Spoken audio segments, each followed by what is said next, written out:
So after the doctor's visit, again, back home, back on Google, trying to figure out what's going on with this injury, Googling all the terminology in the MRI results sheet. What I decided to do was get a doctor's referral for an orthopaedic surgeon.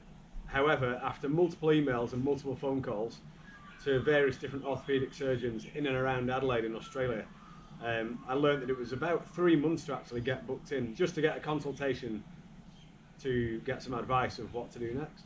When I actually emailed the doctor's surgery to ask for a referral to then go and see an orthopaedic surgeon, I actually stated in my email, which is on screen below now, that after doing my own research, I feel like I've got 100% patella tendon tear, and that I would like a referral stating that. Like I said, it resulted in me doing my own research and to kind of diagnose myself. Like I say, tell me your experiences. It can be sometimes quite frustrating.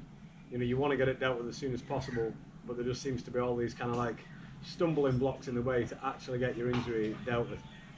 But if you're patient and you do your own research, you should be able to speed up the process. My kind of advice to you is don't always wait around for medical professionals to do the right thing. You've got an element of your own responsibility for your own injury to learn what you've done and what the process is next. Just don't 100% rely on the kind of medical sector, if you will.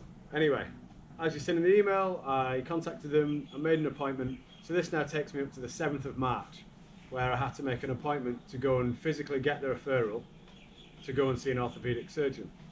But then the first available appointment with a surgeon wasn't until the 20th of March. So as you can imagine, I'm now starting to get pretty worried about the severity of this injury. And it's still unclear what the fuck I've actually done to my knee. Like most of you viewers, if you've had this injury or a similar injury, after a while you just start to panic, you start to get stressed, you want some answers, you want to know when it's going to get fixed, you want to know what you can and can't do. Should I be using it? Should I not be using it?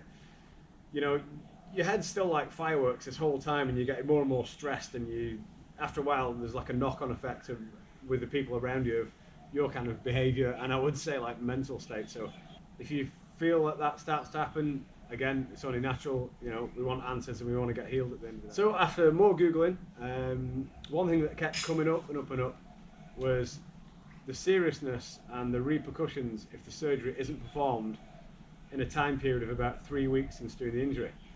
It can seriously limit the recovery ability and the range of movement for the rest of your life. So it is really, really important, if you have a full patella tendon tear or similar injury, you need to get it dealt with and have surgery as soon as possible to allow you to have a full recovery. So after realising that I couldn't get booked in with an orthopaedic surgeon for a seriously long time, I then emailed the GP surgery straight back and asked them to fax my referral to the A&E department, to the hospital where I first got my x-ray back on the 16th of February. As they've got more resources, lots more staff, thought I may get seen a little bit quicker. However, he declined and told me there was up to a 1-year waiting list at the hospital, which I kind of totally disagree with. Like with any injury, after a while, not only does it physically affect you in your day-to-day life, it starts to mentally affect you, because it's restricting you in so many ways and you're getting more stressed. For myself, I can't ride my bike, I can't have that kind of physical outlet. And also the frustration is now building because you still don't know what injury you've got, you still don't know what you can and can't do, and you still don't know what the plan is going ahead. Like, you don't know what is happening basically. So your head's all over the place, which you will either experience or have experienced, that your mental state definitely starts to get affected the longer it goes on. And it was definitely starting to affect me. It was making me way more stressed and all kinds of different things. However, I was surrounded by really good people, and that goes such a long way. Having good people around you that kind of keep you motivated and keep you smiling and also keep you active makes a huge difference.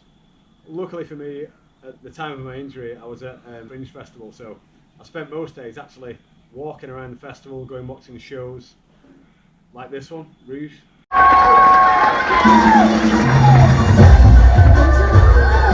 So I kept kind of super busy, kept occupied, kept kind of doing all the other different aspects of my life, and kept socialising and kept having as much fun as possible. But in the back of my mind, it was still driving me mad that I didn't know what injury I had. If you're in the kind of early stages of this injury, what I would say to you is make sure you keep occupied, keep active, and keep motivated. And like for me, you know, riding's kind of like the number one thing. And if you've got something that you can't do anymore due to your injury, try and find some other avenues to focus on or get inspired by to keep your kind of head focused in the right direction. In terms of walking around, so I got given crutches at A&E. After a while, the crutches were just driving me mad, and because I didn't know what was wrong with my leg, I ended up just ditching the crutches and walking around most days using my leg. And surprisingly, it didn't give away all that often. There was a few moments where it had like buckled underneath me, but other than that, I was managing to walk around most days, have a few beers with friends, and just basically get on with it until I had some answers. The only thing for it at this stage was to book in with an orthopaedic surgeon at the next available slot in Adelaide, which I did. However, due to unforeseen circumstances, I had to leave Adelaide 2 days before my appointment with the orthopaedic surgeon. Right, fast forward to Monday the 23rd of March, I'm now back in Melbourne, bearing in mind that I did my knee on the 16th of February. I managed to get an appointment at Melbourne Hip and Knee Orthopaedic Surgery. Within minutes of being in the practice, he diagnosed me with a full patella tendon tear, as I'd suspected for the past 5 weeks. He simply asked me a few questions and asked me to lift my leg up, which I clearly couldn't do for him. And he also pointed out the big indentation underneath my kneecap, which, if you've done the same injury, you'll clearly know what I'm talking about. You end up with a nice big soft spot underneath the kneecap where the patella tendon used to be joined together. He instantly picked up the phone and booked me in for surgery in 4 days' time. The relief and joy I felt when that phone call was over was awesome. I knew I was finally in safe hands, and I was dealing with a guy who actually cared about me and getting my injury fixed, and as soon as possible. All I can say is what a fucking relief to have some clear facts directly given to me by a medical professional. This guy was awesome, straight to the point, really professional, knew what he was talking about. And on that note, just feel free to ask me any questions in the comments below. And also share your personal experience and stories of dealing with patella tendon tears or similar injuries.